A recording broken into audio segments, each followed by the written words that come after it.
Yo guys, Punkrat another video. So the last video that I made, if you guys haven't checked it out, was actually a boss guide in relation to the new world bosses that we're getting, the Dragons of Nightmare. We've got Terrar, Lethon, Emerus, and Isandra. So that video specifically was just going over all of the different mechanics and giving you guys some tips on how to tackle each boss. But one thing that I kept seeing in the comment section was, what about the loot that they drop? Well guys, this is the Punkrat channel. Did you really think that I was gonna make a boss guide and not talk about the epic loot that you can get from doing the dragons? Come on, now we all know that the Emerald Dragons have loot that's busted. So of course I'm going to cover those items. Pretty self-explanatory, and I don't really think I have to say too much more in the intro. This time we're going to be covering the most OP items that you can get from the new World Dragons coming in Phase 4 with ZG. So here we go, let's get into it. Alright, so the first thing that we have to talk about when it comes to the Dragons of Nightmare, and probably the biggest priority when it comes to guilds, is going to be nature resist gear. So in Molten Core and BWL, as you've seen, you don't really need fire resist that much. Your main tank might be using it for a couple boss fights, but for the most part, it's not really a necessity. Going into AQ40 is the first raid where you're going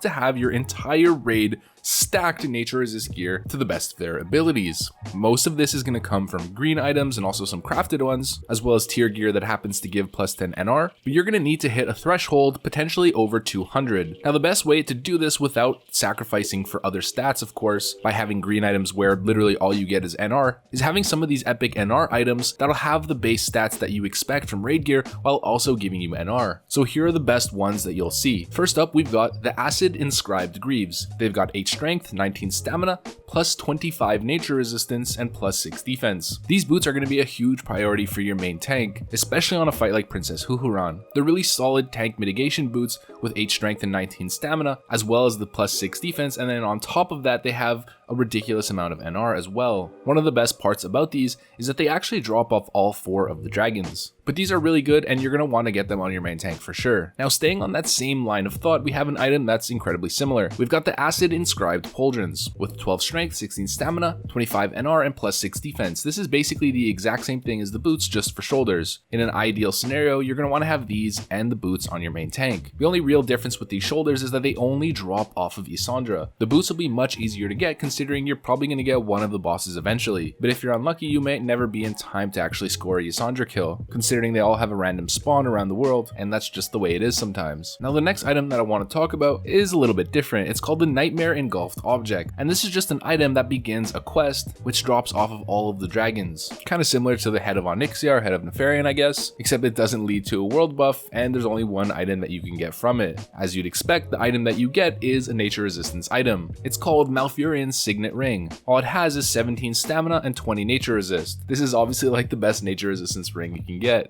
Nothing too special, I just wanted to mention it. Now there's a bunch of NR items that I could cover, but I really want to keep focus on the best ones specifically, and on that same line of thought, the absolute best NR item that drops off of any of these bosses is the Staff of Rampant Growth. Check it out on the screen here. You guys know where I'm going with this. So if we look at this item separately from being an NR item entirely, it's incredibly solid. In fact, one of the best items that you have access to right now as a healer, or that you will have access to once Phase 4 actually releases. It has 16 intellect, 12 stamina, 20 NR, which is solid especially on a weapon slot, and then 84 plus healing with 11 MP5. Like I said in the intro before talking about any of these NR items, what makes them special is that they're solid raid items with the additional bonus that they have NR on them, having a nature resistance set without compromising for stats or performance. This is the absolute pinnacle of that, and on top of all of that, it's a fluorescent green acorn staff with an eyeball below the corn. Pretty damn cool if I say so myself. But I know what you're thinking. Punkrat, no one cares about nature resistance gear. You might not now, but trust me, you will. But I get it. Let's talk about some items that are just good items, because there's actually some pretty stellar ones. First up on the list, we've got the Mind Tear Band. So what you're going to start seeing a lot more often going forward are actually spellcaster rings that have the type of stat lines on them that you come to expect from melee DPS rings, meaning they'll have base stats, they'll have spell power, which I guess is equivalent to attack power, and then they'll have hit or crit. We saw the Band of Focus, which comes in BWL,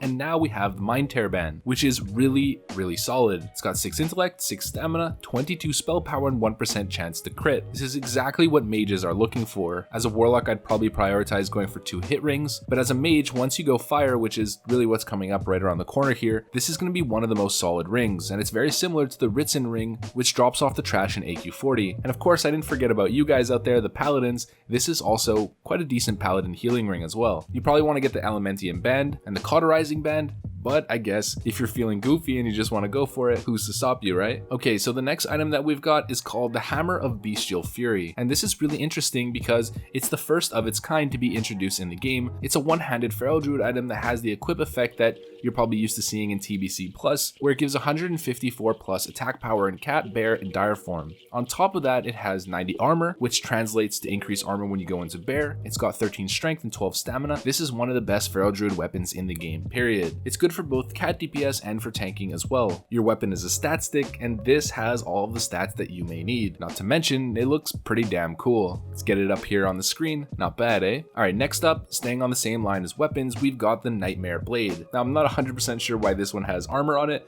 but why not? Maybe if you want to tank with it, but 2.7 speed, probably not a huge priority, potentially in your offhand. From what I understand actually about Fury Defiance tanking, I heard a couple times from actually some theory crafters that as a Fury Defiance warrior, you might want to actually have a slow weapon in your offhand, so maybe this is a potential option. But in general, it's just a good sword with 2.7 speed, 52 DPS, and 32 attack power. If you're not having any luck with getting Viscag, if you're a dagger rogue and you want to go swords, you might be able to get the Nightmare Blade. Above 50 DPS is nothing to scoff at, 2.7 speed is solid, and 32 attack power is, again, not that bad. Not the best thing ever, but it's definitely a very solid option. Alright, so this next item is one of the best on the list. It might be one of the coolest items. It drops specifically off of Yasandra. It's called the Hibernation Crystal, and this is very similar to what you might see again from other expansions, the Burning Crusade Plus. It's basically like the Talisman of Ephemeral Power, except it has a plus healing component to it. Let's read it out. It says, on use effect, increases healing done by all magical spells and effects by up to 350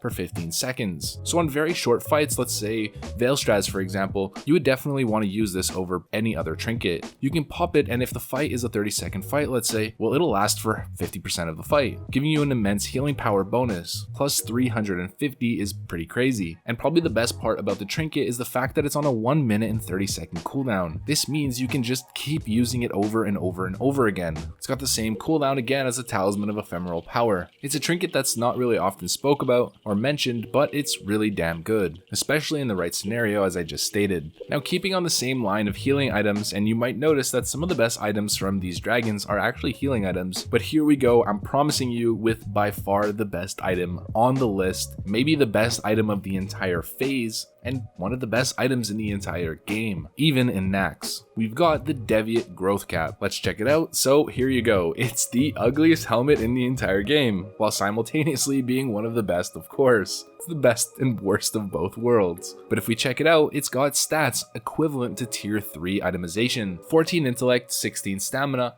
plus 64 healing, 8 MP5, and you're probably expecting me to shut up at this point, plus 1% chance to spell crit on top of all of that. Very similar to some items that you'll see on Paladin tier 3. This is one of the best Paladin healing items in the entire game, bar none. And of course, one of the best regrowth Resto Druid helms. The amount of sheer stats that come off of this bad boy are honestly pretty unbelievable. And the one healer who gets it is going to be the envy of the entire server. It specifically only drops off Lethon, and from my understanding, it actually has a very low drop rate, so it's not one of the most common items that you're going to see dropping. But if you do, then get really happy, and if you're in a guild that does DKP, then you probably want to throw the bag at this one. But you know, I get it, you guys don't want to hear only about healer items. What about the melee out there? Well, for you guys, even though I've already covered the sword and some other things, I got something for you. We've got the Dark Heart Pants, which again drop off Lethan. Let's put them up here on the screen. They've got 20 stamina, 2% chance to crit, and plus 48 attack power. This is a really solid option. Now, in terms of total itemization, they're probably not the greatest things ever, specifically for rogues because they get so much out of agility,